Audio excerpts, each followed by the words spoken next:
അങ്ങനെ നിലമ്പൂർ ഉപതെരഞ്ഞെടുപ്പ് പ്രഖ്യാപിച്ചു എന്ന് മാത്രമല്ല, കോൺഗ്രസിൻ്റെ സ്ഥാനാർത്ഥി നിർണയവും പൂർത്തിയായി. കോൺഗ്രസ്സുകാർ പ്രധാനമായിട്ടും പരിഗണിച്ച പേരുകൾ ഒന്ന് DCC പ്രസിഡന്റ് VS ജോയിയുടെയും മറ്റേത് മുമ്പ് നിലമ്പൂർ മത്സരിച്ച് തോറ്റ ആര്യടൻ ഷൗക്കത്തിൻ്റെയുമായിരുന്നു.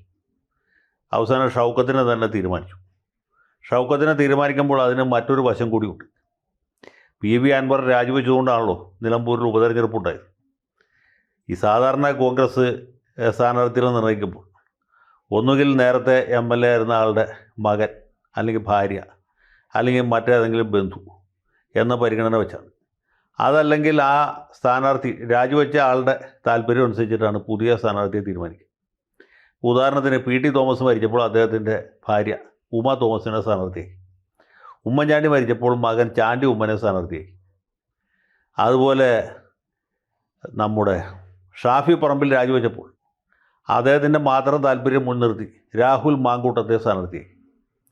അപ്പോൾ അൻവർ വിചാരിച്ച അദ്ദേഹം പറയുന്ന ആളെ സ്ഥാനാർത്ഥിയാക്കും എന്നാണ്. കാരണം രാജിവെച്ചത് അൻവറാണോ. അൻവർ രാജിവെച്ചുകൊണ്ടാണ് ഉപതെരഞ്ഞെടുപ്പുണ്ടായത്. പക്ഷേ അൻവർ സ്ഥാനാർത്ഥിയെ തീരുമാനിക്കേണ്ട, കോൺഗ്രസിൻ്റെ സ്ഥാനാർത്ഥിയെ കോൺഗ്രസ്സുകാർ തന്നെ തീരുമാനിച്ചോളാം എന്നാണ് സതീശൻ മുതലായവരുടെ ഗതം. അൻവറിനോട് താല്പര്യമുള്ള ഒരുപാട് ആളുകൾ കോൺഗ്രസ്സിലുണ്ട്, മുസ്ലിം ലീഗിലുണ്ട്, UDFിലും മറ്റു പാർട്ടികളിലുമുണ്ട്. അൻവർ വന്നാലേ ഐക്യജനാധിപത്യ മുന്നണി ശക്തിപ്പെടുള്ളൂ. പിന്നീട് അങ്ങോട്ട് ജീവൻ ടോൺ കഴിച്ച പോലെ മുന്നണിയുടെ ആരോഗ്യം കൂടുതൽ മെച്ചപ്പെടും എന്നാണ് അവർ വിചാരിക്കുന്നത്. പക്ഷേ VD സതീശന് സംഘവും തയ്യാറല്ല. ഈ ചേർത്തല താലൂക്കിൽ അയ്യനാട്ട് പാറായിൽ എന്ന് പറഞ്ഞ വലിയ പ്രസിദ്ധമായ കുടുംബക്കാരുണ്ട്. പാറായി തരകന്മാർ എന്നാണ് അവരറിയപ്പെടുന്നത്. നമ്മുടെ കേരളത്തിൽ പോലീസ് മേധാവിയായിരുന്ന ഹോർമിസ് തരകനും പ്രസിദ്ധ ചരിത്രകാരനായ മൈക്കിൾ തരകനും ഒക്കെ ഈ കുടുംബക്കാരാണെന്നാണ് ഞാൻ മനസ്സിലാക്കിയിട്ടുള്ളത്. അയ്യനാട്ട് പാറായിമാരെക്കുറിച്ച് ആ ഭാഗത്തെ ആളുകൾ പറയുന്ന ഒരു വാചകമുണ്ട്. പാറായി തരകൻ്റെ വീട്ടിലെ കല്യാണത്തിന് തരകൻ വിളിച്ചാൽ മതി, അല്ലാണ്ട് അവിടെ കുടികിടപ്പുകാരൻ ക്ഷണിക്കേണ്ട ആവശ്യമില്ല എന്ന്. ഇവിടെ അൻവറിനെ സംബന്ധിച്ചിടത്തോളം പുള്ളി കുടികിടപ്പുകാരൻ പോലുമല്ല, UDFിൻ്റെ പുറമ്പോക്കിൽ നിൽക്കുന്ന ആളാണ്. ആ UDFുകാർ വേലി തുറന്നു കൊടുത്താലേ അദ്ദേഹത്തിന് അകത്ത് പ്രവേശിക്കാൻ പറ്റൂ, അല്ലെങ്കിൽ പുറമ്പോക്കും കൂടി ഈ വസ്തുവിൻ്റെ ഭാഗമാക്കി മാറ്റാൻ പറ്റൂ. അപ്പോൾ അയ്യനാട്ട് പാറായിയുടെ വീട്ടിൽ കല്യാണത്തിന് ക്ഷണിക്കാനല്ല, വരനെ തീരുമാനിക്കുന്നത് പാറായി തന്നെയാണ്, അല്ലാതെ കുടികിടപ്പുകാരനോ പുറമ്പോക്കിൽ കുടിലേട്ടി താമസിക്കുന്ന PV അൻവറോ അല്ല. ഇത്ര കാര്യമുള്ളൂ. അങ്ങനെ പാറായി തരകൻ്റെ അവിടുത്തെ കല്യാണത്തിന് വരൻ ആര്യാടൻ മുഹമ്മദിൻ്റെ മകൻ ആര്യാടൻ ഷൗക്കത്ത് മതി എന്ന് കോൺഗ്രസ് നേതാക്കളെല്ലാം കൂടി തീരുമാനിച്ചു. PV അൻവറല്ല, പടച്ചാമ്പുരാൻ പറഞ്ഞാലും ശരിയാണ്, ഞങ്ങളുടെ സ്ഥാനാർത്ഥി ഷൗക്കത്ത് തന്നെ എന്ന്. അപ്പോൾ ഷൗക്കത്തിന് പിന്നെ പ്രത്യേകിച്ച് ഒരു മുഖപുരയുടെ ആവശ്യമില്ല. നിലമ്പൂരുകാർക്ക് എല്ലാവർക്കും അദ്ദേഹത്തെ അറിയാം. ആര്യാടൻ മുഹമ്മദിൻ്റെ മകനാണ്, കലാകാരനാണ്, സാമൂഹ്യ പരിഷ്കർത്താവാണ്, സിനിമാ നിർമ്മാതാവാണ്. മുസ്ലിം സമുദായത്തിലെ യാഥാസ്ഥിതികർക്ക് ഇദ്ദേഹത്തെ പണ്ടേ കണ്ടുകൂടാ. കാരണം അദ്ദേഹമാണ് ഈ പാഠം 1 വിലാപം എന്ന സിനിമ എടുത്തത്.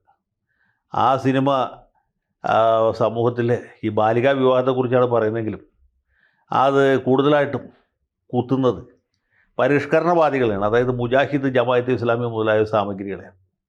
അതിൻ്റെ തുടർച്ചയായിട്ടാണ് അദ്ദേഹം തീവ്രവാദത്തിനെതിരായിട്ട് ദൈവനാമത്തിൽ എന്ന സിനിമ എടുത്തത്.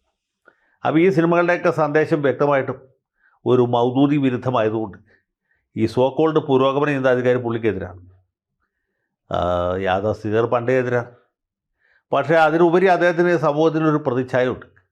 ആ പ്രതിച്ഛായ മുൻനിർത്തിയിട്ടാണ് അദ്ദേഹത്തെ പാർട്ടി സ്ഥാനാർത്ഥിയാക്കി. പിന്നെ ആര്യാടൻ്റെ മകൻ എന്ന വലിയ മേൽവിലാസമുണ്ട്. നിലമ്പൂർ ആർക്കും അദ്ദേഹത്തെ പരിചയപ്പെടുത്തേണ്ട ആവശ്യമില്ല. ആര്യാടൻ ഷൗക്കത്ത് എന്ന് വെറുതെ ഭിത്തിയിൽ എഴുതി വെച്ചാൽ മതി. അത്രയും പ്രമുഖനാണ്, അത്രയും പ്രസിദ്ധനാണ് ഈ സ്ഥാനാർത്ഥി. പിന്നെ കഴിഞ്ഞതിന് മുമ്പത്തെ തെരഞ്ഞെടുപ്പിൽ അൻവർ ഇദ്ദേഹത്തെ തോൽപ്പിച്ചു എന്നുള്ളത് ശരിയാണ്. കാരണം അൻവറിന് ഇടതു മുന്നണിയുടെ പിന്തുണ ഉണ്ടായിരുന്നു. അതിനേക്കാൾ ഉപരിയായിട്ട് പണം ഒരു പ്രധാന ഘടകമായിരുന്നു. പണം വാരി എറിഞ്ഞിട്ടാണ് അൻവർ കഴിഞ്ഞ 2 തെരഞ്ഞെടുപ്പും ജയിച്ചത്. കേരള സംസ്ഥാനത്ത് തന്നെ ഏറ്റവും അധികം പണം ചെലവഴിച്ച ഒരു സ്ഥാനാർത്ഥിയായിരുന്നു PV അൻവർ. ഇത്തവണ ആ ഒരു സംഗതിയില്ല. പിന്നെ അൻവർ പറഞ്ഞ് കേട്ടിട്ട് VS ജോയിയെ സ്ഥാനാർത്ഥിയാക്കുക എന്ന് പറഞ്ഞാൽ അത് കോൺഗ്രസിൻ്റെ ആത്മാഭിമാനത്തിന് കുറച്ചിലുണ്ടാക്കുന്ന ഒരു സംഭവമാണ്. കാരണം നേരത്തെ പറഞ്ഞ പോലെ പുറമ്പോക്കിൽ നിൽക്കുന്ന ആളാണ് അൻവർ. ആ അൻവറാണ് ഇവിടെ സ്ഥാനാർത്ഥിയെ തീരുമാനിക്കുന്നത്. അങ്ങനെ ഒരു ഔദാര്യം അൻവറിനോട് ചെയ്യേണ്ടതില്ല എന്ന് പാർട്ടി തീരുമാനിച്ചു. അങ്ങനെ ഇനി ഷൗക്കത്തിനെ മത്സരിപ്പിക്കാൻ തീരുമാനിച്ചത് സതീശനാണെങ്കിൽ അദ്ദേഹത്തെ ജയിപ്പിക്കാനുള്ള ഉത്തരവാദിത്വവും സതീശൻ തന്നെയാണ്. മുമ്പും അങ്ങനെ തന്നെയാണ് ചെയ്തിരുന്നത്.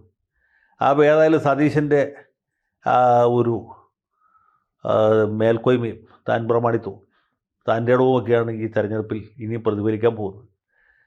തീർച്ചയായിട്ടും വലിയ വിജയപ്രതീക്ഷയോടാണ് ആര്യാടൻ ഷൗക്കത്ത് അങ്കത്തട്ടിൽ ഇറങ്ങിയിട്ടുള്ളത്. ഇടതുപക്ഷ സ്ഥാനാർത്ഥി ആരായിരിക്കുമെന്ന് വ്യക്തമായിട്ടില്ല. കോൺഗ്രസ് സ്ഥാനാർത്ഥി മുസ്ലിം ആണെങ്കിൽ ഇടതുപക്ഷ സ്ഥാനാർത്ഥി ക്രിസ്ത്യാനി ആയിരിക്കും എന്നാണ് നേരത്തെ തൊട്ട് പത്രങ്ങൾ പ്രവചിക്കുന്നത്. ഏതായാലും ഞാനിപ്പോൾ ഒരു പ്രവചനത്തിന് തയ്യാറല്ല. CPM-കാരുടെ രീതികൾ അറിയാവുന്നവർക്ക് അതിൽ വലിയ അത്ഭുതം തോന്നാൻ സാധ്യതയില്ല എന്ന് ഞാൻ വിചാരിക്കും. ജില്ലാ പഞ്ചായത്ത് അംഗം ഷെറോണ റോയ് ആയിരിക്കും സ്ഥാനാർത്ഥി എന്നാണ് മാധ്യമങ്ങൾ പൊതുവെ ഊഹിക്കുന്നത്. ഊഹമൊക്കെ അവിടെ നിൽക്കട്ടെ.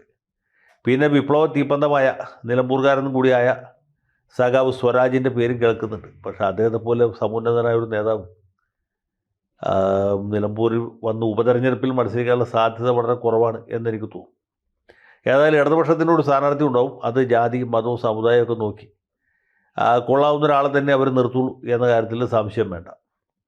BJP സ്ഥാനാർത്ഥിയെ നിർത്തണോ വേണ്ടയോ എന്ന കാര്യത്തിൽ ഇതുവരെ തീരുമാനമായിട്ടില്ല. നിർത്തണ്ട എന്ന അഭിപ്രായമാണ് പുതിയ സംസ്ഥാന പ്രസിഡന്റിനും അദ്ദേഹത്തോട് അടുത്തുള്ള ആളുകൾക്കും ഉള്ളത് എന്നെനിക്ക് തോന്നുന്നു. ഏതായാലും BJP സ്ഥാനാർത്ഥിയെ നിർത്തിയാലും നിർത്തിയില്ലെങ്കിലും അത് റിസൾട്ടിനെ അധികമൊന്നും ബാധിക്കുകയില്ല എന്ന് നമുക്കറിയാം. പിന്നെ അവസാനത്തെ തീരുമാനം PV അൻവറിൻ്റെയാണ്. ഈ ആര്യാടൻ ഷൗക്കത്തിൻ്റെ സ്ഥാനാർത്ഥിയാക്കിയാൽ പ്രതീക്ഷിച്ച് പുള്ളി തന്നെ ഒരു സ്ഥാനാർത്ഥിയാകാനുള്ള സാധ്യത പോലും തള്ളിക്കളയാൻ കഴിയില്ല.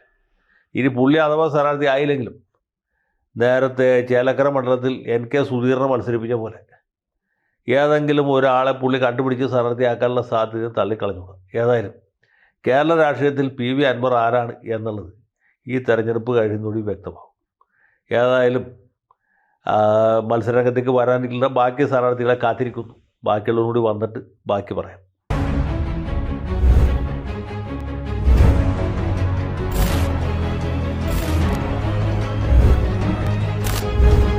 കൂടുതൽ വാർത്തകളും വിശേഷങ്ങളും നിങ്ങളിലേക്ക് എത്താൻ ABC മലയാളം സബ്സ്ക്രൈബ് ചെയ്യുക, ബെൽ ബട്ടണും അമർത്തുക.